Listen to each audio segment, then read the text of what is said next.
Seguimos nosotros conociendo al hombre rico y Lázaro, aquellos de los que se nos habla en Lucas 16.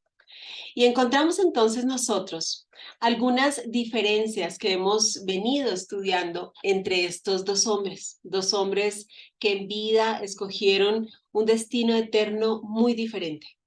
El hombre rico pensó tenerlo todo y pensó que con su dinero también iba a comprar una eternidad cómoda y de riquezas, tal vez de derroche, pero no sabía que solamente puede tener esta vida eterna, abundante y una prosperidad verdadera con la fe en el Hijo de Dios. Este hombre rico pensó que su poder, ese falso poder que le daba el dinero, iba a traspasar la muerte. Y cuando se dio cuenta que no era así, entonces empezó a clamar. Y en su soberbia esperaba que aquel Lázaro, que sí tuvo la vida eterna porque creyó, porque reconoció al Hijo de Dios, entonces tenía la obligación de servirle como todos le habían servido y pidió que en medio de ese horno, de ese infierno en el que él estaba, Lázaro fuera y pusiera con su dedo agua en su boca. Aún allí seguía la soberbia y aún allí seguía sin reconocer que él estaba condenado. Él había elegido la condenación mientras que Lázaro era salvo por la fe en el Hijo de Dios. Nos han enseñado en la religión que podemos a través de ritos, a través de tal vez ofrendas, cambiar este destino eterno, pero no es así. Este destino se elige en vida y no se cambia. Se piensa erradamente dentro de la religión católica que las limosnas, es decir, que dar aquello que sobra, logra que la persona salga de un lugar del que ellos hablan y no existe. Y es importante aclarar este punto. Se ha hablado de un lugar llamado el purgatorio, que no existe. La Biblia no nos habla del purgatorio, no existe. Cuando las personas mueren, van a uno de los dos destinos eternos posibles, que son el cielo, el paraíso, la vida eterna, o el infierno, con la Biblia y todas las descripciones que nos da como el fuego eterno, aquel lugar de tinieblas. No existe el purgatorio porque no hay lugares intermedios y sobre todo porque ya no hay una segunda oportunidad. Es muy clara la Biblia en Juan 3:16 que debe ser nuestra base en todo, cuando dice que de tal manera amó Dios al mundo que dio a su Hijo unigénito para que todo aquel que en él crea no se pierda, mas tenga vida eterna. Él es el único camino a la salvación, a la vida. Él es la única verdad que nosotros debemos escuchar. Se cree entonces que cada vez que las personas ponen la moneda y la moneda suena en ese fondo de esa caja, entonces va saliendo un alma del purgatorio. Esto es totalmente falso, eso no existe. Las personas van al destino eterno que por fe o por falta de fe en el Hijo de Dios eligen. El hombre rico iba a quedarse en el infierno, esto era irreversible. Mientras que Lázaro iba a estar en el paraíso, también era irreversible, esto ya no se lo quitaba nadie. No había forma de pasar del infierno hacia el paraíso o viceversa. Había un abismo permanente y estaba ahí por un propósito, no permitir el paso a nadie. El pecador que escoge separarse de Dios y del paraíso obtiene su deseo y se queda para siempre en la muerte eterna. Mateo 13:30 dice, dejen que crezcan lo uno y lo otro hasta la cosecha. Aquí nos hablaba, ¿se acuerdan ustedes? Cuando empezó a crecer cizaña entre el trigo y le decían los segadores, bueno, ¿y cómo vamos a saber qué debemos recoger? Porque resulta que si nosotros queremos cortar la cizaña, entonces también vamos a cortar el trigo. ¿Qué vamos a hacer? Y el Señor les respondía así, les decía, dejen que crezcan lo uno y lo otro hasta la cosecha. Cuando llegue el momento de cosechar, yo les diré a los segadores que recojan primero la cizaña y la aten en manojos para quemarla y después guarden el trigo en mi granero. Este es un estudio que vamos a hacer más adelante acerca del trigo y la cizaña, porque estamos nosotros mezclados en este mundo entre muchas cosas que parecen ser y no son. El mismo Señor nos ha advertido y nos dice que no todo aquel que le llame Señor, Señor, viene en su nombre. Es decir, que en las iglesias también hay muchas personas que simplemente no han conocido al Señor Jesucristo ni se han convertido a Él, que siguen siendo tropiezo para muchos y maltratando a sus discípulos o a sus hermanos. Estas personas, aunque están allí pareciendo ser trigo, son cizaña. Y de hecho, cuando ya empiezan a crecer, por eso decía, déjenlos que crezcan, porque por el fruto los van a conocer. Resulta que el trigo sí tiene fruto y entonces cuando el trigo crece, empieza a doblarse, a inclinarse, porque pesa, tiene fruto. Mientras que la cizaña crece altiva, soberbia y se nota porque como no tiene trigo, no tiene fruto, no se dobla. Se va a probar entonces justo allí, en este fin eterno, quiénes son trigo y quiénes simplemente fueron cizaña que se confundió entre ellos. Mateo 13:49 dice, así será el fin del mundo. Los ángeles saldrán y apartarán de los hombres justos a la gente malvada. Y en Mateo 25:46 dice, entonces se irán al castigo eterno y los justos irán a la vida eterna, tal como ocurrió con estos dos hombres. El pasaje nos cuenta que el hombre rico, que ni siquiera tenía un nombre conocido por Dios, fue sepultado. Simplemente así dice, se murió y fue sepultado. Mientras que apenas falleció Lázaro, los ángeles vinieron y recogieron su alma y lo llevaron al paraíso. Lázaro tenía un nombre, era conocido por Dios, porque escogió a Dios de manera personal y voluntaria, por fe. Allí se probó quién era trigo y quién era cizaña. Y ni toda la plata del mundo que tenía el hombre rico pudo salvarlo.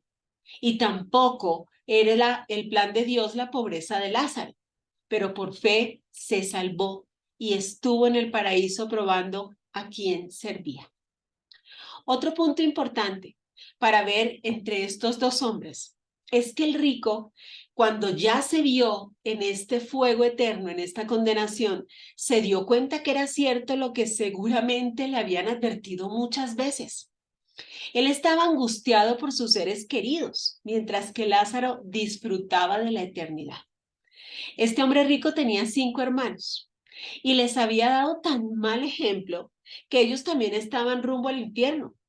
Tristemente, el mundo nos engaña y nos hace pensar que debemos nosotros poner la mirada en aquello pasajero, en lo material, y que quien vive bien es aquel que tiene mucho dinero y así haga cosas malas, le siguen y le dan poder y siguen su ejemplo pensando en tener aquello que consideran bienes, que no son más que cosas materiales que se quedan aquí.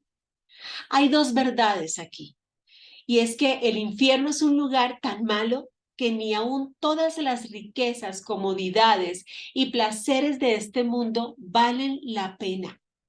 Cristo había dicho lo mismo. En Marcos 8:36 decía, porque ¿qué aprovechará el hombre si ganare todo el mundo y perdiere su alma?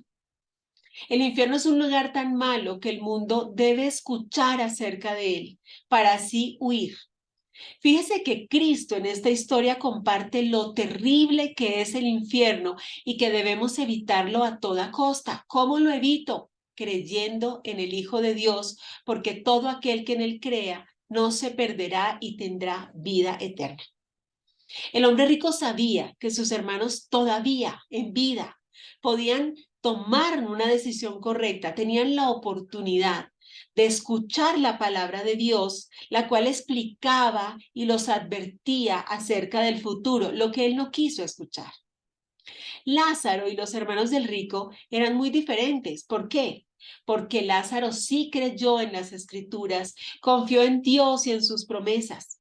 Y en Juan 5:24 dice, de cierto os digo, que el que oye mi palabra y cree al que me envió, tiene vida eterna y no vendrá a condenación, mas ha pasado de muerte a vida.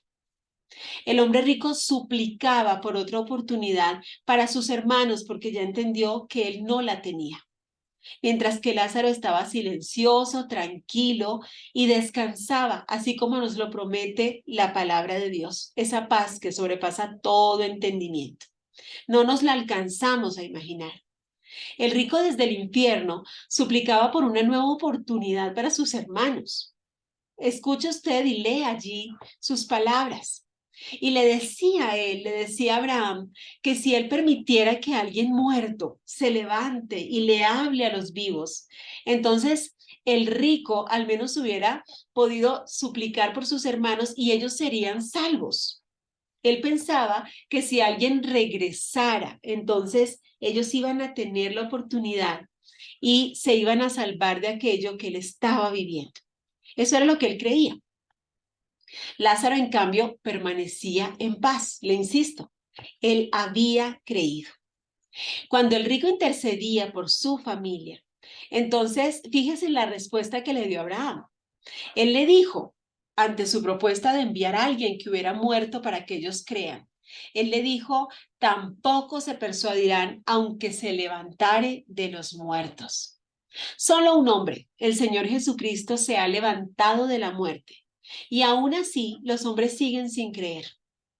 En todas aquellas que se declaran religiones en el mundo, aquellos a quienes siguen, se conoce el lugar de su tumba, pero la tumba de nuestro Señor Jesucristo está vacía, porque Él está vivo en medio de nosotros, en su Santo Espíritu.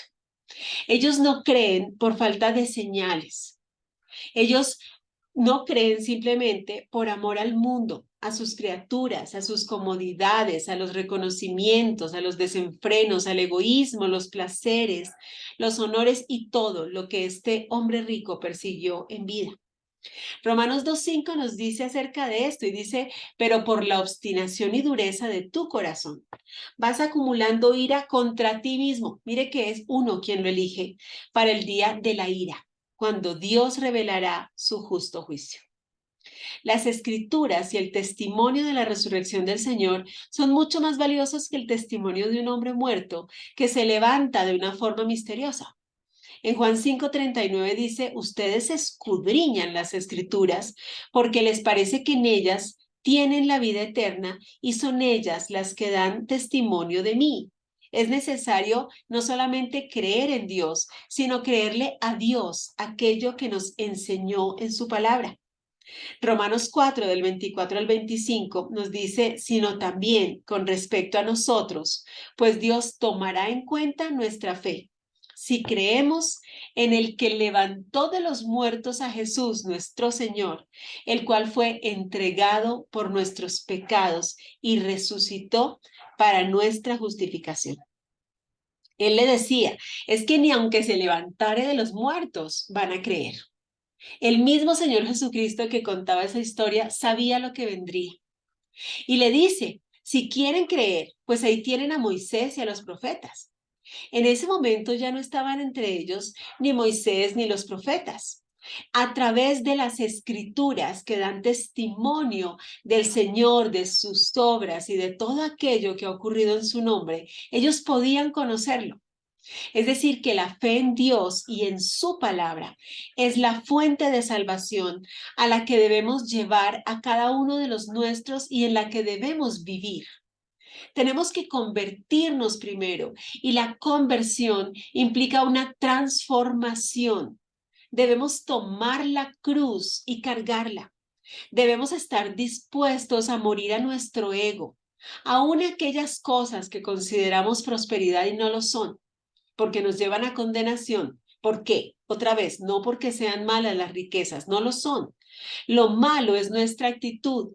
Y si las riquezas logran apartarme de Dios, si las riquezas me llevan a ser egoísta y me llevan a querer acumular en lugar de ayudar a otros, entonces me llevan a condenación y son malas.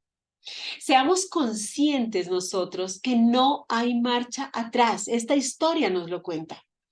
Seamos conscientes que lo que se elige, lo que cada uno elige en vida, es su destino eterno. Y no hay absolutamente nada que quienes quedamos en la tierra podamos hacer por quienes mueren sin Cristo. Solo en vida, con nuestro testimonio de fe, predicando a tiempo y a destiempo, no solo en palabra, sino con nuestra vida misma, en ejemplo. Entonces serán salvos los nuestros y aquellos que están a nuestro alrededor, y como Lázaro junto a nosotros, tendrán una vida eterna y un futuro lleno de esperanza. Es tiempo entonces de creer en Dios y en su palabra. Usted está aquí porque cree en Dios. Mi pregunta es, ¿le cree a Dios? Debemos leer su palabra, que como él mismo lo dice, es la luz que nos refleja a Cristo y nos permite conocerlo más. Nosotros no podemos creerle a Dios si no lo conocemos a través de su palabra que nos da testimonio de él y nos guía hacia aquello que nos hace justos. Hoy le invito entonces a que viva usted una vida de fe en Dios y en su palabra, que su vida misma refleje la vida eterna que usted escogió, que su vida misma predique de aquel Cristo que está vivo, que resucitó de los muertos y que nos dio vida eterna, que su vida sea ese testimonio que aquellos que hoy no creen necesitan para hacerlo. Que Dios le haga a usted un instrumento de su amor, de su paz, de su gloria y de su amor. Y que ninguno de los nuestros se pierda, que nadie alrededor se pierda. Recuerde que una de las señales antes de la venida de Cristo es que todos, absolutamente todos, habrán escuchado acerca del Evangelio de Cristo. Algunos creerán y otros no, porque es una decisión personal y voluntaria. Pero que en cuanto de usted y de mí dependa, nosotros prediquemos a todos aquellos que están a nuestro alrededor, que al ver nuestra vida transformada y plena en Él, todos quieran conocer al Cristo que amamos y servimos. Hay todavía más de 360 etnias no contactadas, lugares a donde nadie ha llegado con el Evangelio. 360 etnias con muchas personas que en este momento tienen un destino de muerte eterna porque no han conocido al Señor y el no conocer no les quita la perdición. Personas que todavía están en esa muerte espiritual porque nadie les ha hablado de Cristo. Seamos nosotros entonces aquellos que llevan el Evangelio de Cristo y que cumplen la gran comisión expresada en Mateo 28 del 18 al 20, donde el Señor nos promete que va a estar con nosotros todos los días hasta el fin del mundo, pero nos manda a ir a las naciones. Usted puede ir a las naciones de muchas maneras. Claro, puede ir usted si usted tiene la posibilidad de viajar y de ir y predicar y hacer una misión, pero también puede ir usted financiando la gran comisión. Usted también puede apoyar ministerios que hacen misiones y apoyar a los siervos para que sigan predicando de Cristo. Hay muchas maneras. También usted puede ir en oración, orando usted y siendo usted consciente de cuántas personas se están condenando. Y entonces cambiando usted desde allí, desde su oración, aquella triste realidad, teniendo amor por los perdidos y suplicando por ellos, para que el Señor les lleve obreros de Cristo que les prediquen. Es tiempo entonces de seguir reflexionando en esta historia, de seguir viendo que nosotros somos responsables tanto de tomar la decisión, de convertirnos de todo corazón, como de llevar a los nuestros y a todos aquellos que están en nuestro entorno a Cristo. Que Dios le haga entonces un instrumento de su paz. Dios le bendiga.